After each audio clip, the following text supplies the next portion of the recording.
Hi, I'm Jessie Keith, horticulturist with Black Gold and Sungrow Horticulture, and I'm here in my front garden, and I'm looking, it's early July, and I'm looking at some of my perennials, particularly those that bloomed in late May and June, and have almost quit blooming, and now is the time to deadhead those perennials.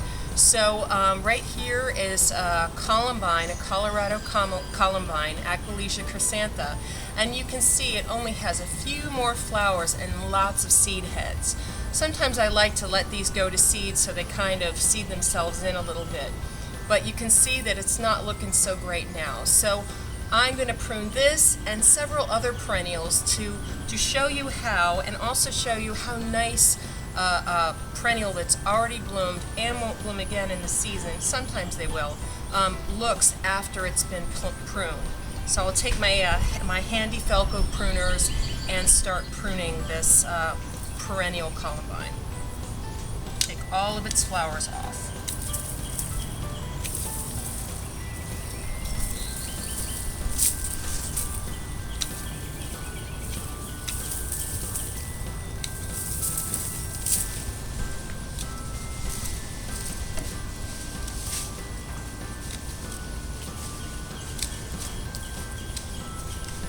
Okay, so I took off a few leaves that weren't looking so great. There are a few more here, and all of those tall, gangly seed heads that didn't look so nice. And now I have a nice, little rosette of leaves, and this will produce new leaves and look just like a green mound for the rest of the season.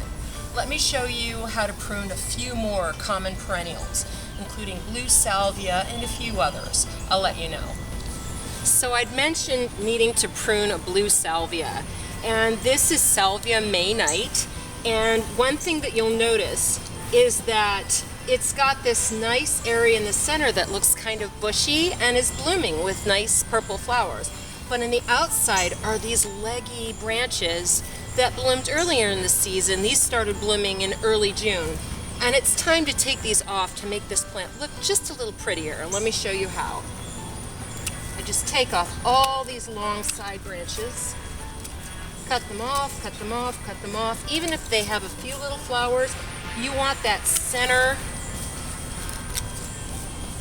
little cluster to be all that's left.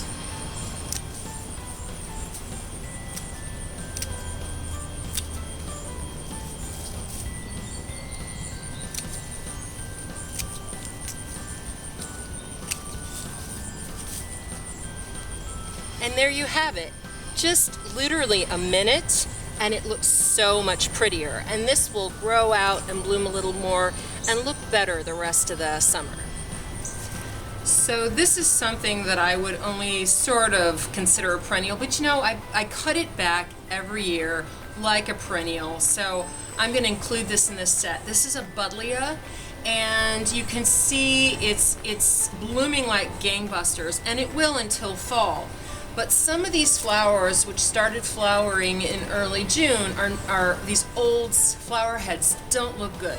So this is a plant that I definitely deadhead to keep it looking fresh and to keep these new flower buds coming all summer long and to keep the plant looking clean.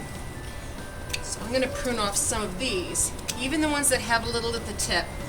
I just want to keep the plant looking nice and tidy, to keep butterflies, and this is butterfly bush, coming all summer long.